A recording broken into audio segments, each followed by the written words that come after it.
योगी की आंखों के सामने केशव प्रसाद मौर्य लॉबिंग कर रहे हैं और बाबा दिल्ली दरबार में कुर्सी बचाने की दौड़ लगा रहे हैं। लखनऊ से एक ऐसी तस्वीर उभर कर सामने आई है जिसने साफ कर दिया है कि केशव मुख्यमंत्री की कुर्सी पर बैठने के लिए पूरी तरह से बागी हो चले हैं। यही वजह है कि सियासी गोटियां खुल्लम खुल्ला सेट कर रहे हैं। नमस्कार दोस्तों, मैं हूं हिमांशु मिश्रा, आप देख रहे हैं 4 PM न्यूज। दोस्तों, योगी आदित्यनाथ जिस कुर्सी पर विराजमान है उस पर बीजेपी के ही कुछ नेता आंखें गड़ाए बैठे हैं, इस उम्मीद से कि आज नहीं तो कल ये कुर्सी उन्हें मिल जाएगी। और ऐसा संभव कैसे होगा? ऐसा संभव तब होगा जब बाबा इस कुर्सी को छोड़ देंगे और गोरखपुर लौट जाएंगे। पर योगी अपनी कुर्सी बचाने की कोशिशों में कोई कमी नहीं छोड़ रहे। वो चाहते हैं कि इस कुर्सी पर डटे रहे, इसीलिए वो दिल्ली दरबार तक हाजिरी लगा आए हैं। हमने आपको पहले ही बताया था कि किस तरह योगी के खिलाफ फील्डिंग सेट करने की कोशिश की जा रही है। पहले राज्यपाल आनंदीबेन पटेल प्रधानमंत्री नरेंद्र मोदी से मुलाकात करती हैं और फिर राज्यपाल मनोज सिन्हा लखनऊ में राजभवन के अंदर आनंदीबेन पटेल से मुलाकात करते हैं। ये देखकर बेचैन हो उठे योगी आदित्यनाथ भी बिना कार्यक्रम के अगले ही दिन राजभवन पहुंच जाते हैं, इस उम्मीद से कि मामला संभल जाएगा, सेट हो जाएगा। लेकिन ऐसा होता नहीं दोस्तों। जिसके बाद बाबा दिल्ली की उड़ान भरते हैं, सीधे रक्षा मंत्री राजनाथ सिंह के पास पहुंचते हैं। राजनाथ से मुलाकात इसलिए भी अहम है क्योंकि इस वक्त यूपी में कोई आपात स्थिति तो है नहीं जिसके लिए योगी आदित्यनाथ को राजनाथ से मिलना पड़े। लेकिन जब दो ठाकुर नेता मिल रहे हैं तो क्या खिचड़ी पक रही है, यह हर कोई जानना चाहता है, समझना चाहता है। क्योंकि राजनाथ सिंह एंटी मोदी शाह गुट के बताए जाते हैं, ऐसे में इस मुलाकात के मायने जग जाहिर हो रहे हैं। खबर तो यह भी थी कि योगी मोदी शाह से भी मिलने आए थे, लेकिन दोनों ने समय नहीं दिया। जिसके बाद बाबा गुजरात लॉबी के खास उपराष्ट्रपति जगदीप धनखड़ से मुलाकात करते हैं, दरख्वास्त लगाते हैं और लखनऊ वापस आ जाते हैं। यानी कि एक तरफ योगी कुर्सी बचाने की दौड़ लगा रहे हैं तो दूसरी तरफ उन्हीं के पार्टी के एक नेता केशव प्रसाद मौर्य डिप्टी सीएम अपने ही मुख्यमंत्री के खिलाफ माहौल बनाने में लगे हुए हैं।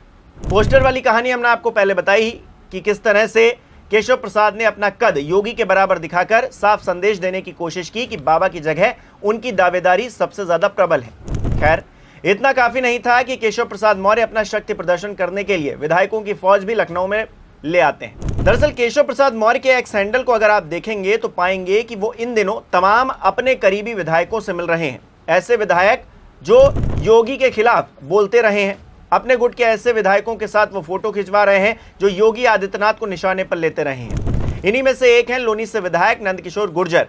नंदकिशोर वही विधायक हैं बीजेपी के जो योगी के खिलाफ विधायकों की फौज लेकर धरने पर बैठ गए थे। विधानसभा की उन तस्वीरों को आखिर कौन भूल सकता है। जब बात अफसरों से होती हुई हाईकमान तक पहुंच गई थी, किस तरह का हंगामा हुआ था हर कोई जानता है। इसके बाद से लगातार नंदकिशोर गुर्जर अधिकारियों के सहारे योगी को आज तक चैलेंज करते रहे हैं। समय समय पर वो बताते रहे हैं कि कैसे हिंदूवादी योगी सरकार में गाय काटी जा रही हैं, बीफ बेचा जा रहा है, अधिकारी पैसा खा रहे हैं और हर कोई खामोशी से मूक बधिर बना हुआ है। हालांकि गुर्जर का इस तरह योगी के खिलाफ मुखर होना दिल्ली के आशीर्वाद के बिना संभव नहीं था और उन पर पूरी तरह से दिल्ली का हाथ है, ये नजर आता है। असल में पूरी तस्वीर लोकसभा चुनाव के नतीजों के बाद बदलती है दोस्तों। भले ही चुनाव में चेहरा मोदी का आगे रहा, लेकिन सीटें कम हुई तो दोषी योगी आदित्यनाथ को बना दिया गया, उनके सर पर सारा ठीकरा फोड़ दिया गया। उन्हें गुनहगार बताने वालों में केशव प्रसाद मौर्य सबसे आगे रहे। मंच पर खड़े होकर वो योगी को ये तक बताने लगे कि संगठन से बड़ा कोई भी नहीं होता। करीबी नेता कहने लग गए कि बाबा हटें तो केशव यूपी संभाल लें।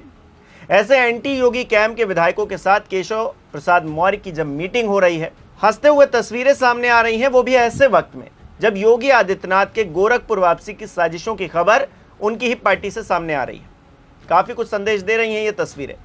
दूसरी तरफ योगी आदित्यनाथ की मोदी शाह से बढ़ती हुई दूरी तब और भी ज्यादा खतरनाक होती हुई दिखाई दे रही है जब संघ प्रमुख ने भी अपना हाथ पीछे खींच लिया है। इसका सबूत तब मिला दोस्तों जब संघ प्रमुख मोहन भागवत लखनऊ तक आए, लेकिन योगी आदित्यनाथ से मुलाकात करे बगैर चले गए। जबकि कुछ दिन पहले ही मोदी नागपुर के दरबार से होकर आए थे। योगी से नई नाराजगी की वजह जो है वो दलित बनाम ठाकुर की नई लड़ाई बताई जा रही है।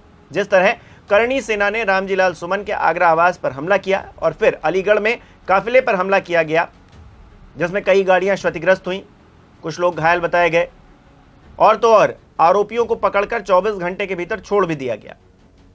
ये दिल्ली को रास नहीं आ रहा है, जबकि अखिलेश ने इस मुद्दे को बखूबी धार दे दी है, जिसके चलते योगी आदित्यनाथ पूरी तरह से बैकफुट पर हैं और दिल्ली तक सोर्स लगाने में लगे हुए हैं, राजनाथ सिंह से मुलाकात कर रहे हैं। वहीं केशव प्रसाद मौर्य अपनी सियासी रोटी सेकने का कोई भी मौका छोड़ते हुए दिखाई नहीं दे रहे। वो कभी पोस्टर के जरिए संदेश देने की कोशिश करते हैं तो कभी एंटी योगी जो विधायक हैं पार्टी के अंदर, उनसे मुलाकात, हंसते हुए तस्वीरें, हाथ में हाथ डाले हुए वो ये बताने की कोशिश करते हैं कि देखिए हम कितने मजबूत हैं पार्टी के अंदर। और वो तो कह ही रहे थे संगठन से बड़ा कुछ नहीं होता है, और संगठन पर उनकी किस तरह से पकड़ है ये भी दिखाने की कोशिश योगी आदित्यनाथ को केशव प्रसाद मौर्य कर रहे हैं। कुल मिलाकर योगी के लिए आने वाले दिन जो हैं वो काफी चुनौतीपूर्ण रहने वाले हैं। न सिर्फ विपक्ष जिसमें अखिलेश यादव हैं, पीडीए का ब्रह्मास्त्र लिए खड़े हैं, कह रहे हैं कि मुकाबला हो जाए फिर से एक एक। अपनी पार्टी में भी संघर्ष का सामना योगी आदित्यनाथ को करना पड़ रहा है। ऐसे में देखना दिलचस्प रहेगा कि योगी आदित्यनाथ कैसे अपनी कुर्सी बचाते हैं, बचा भी पाते हैं या फिर नहीं।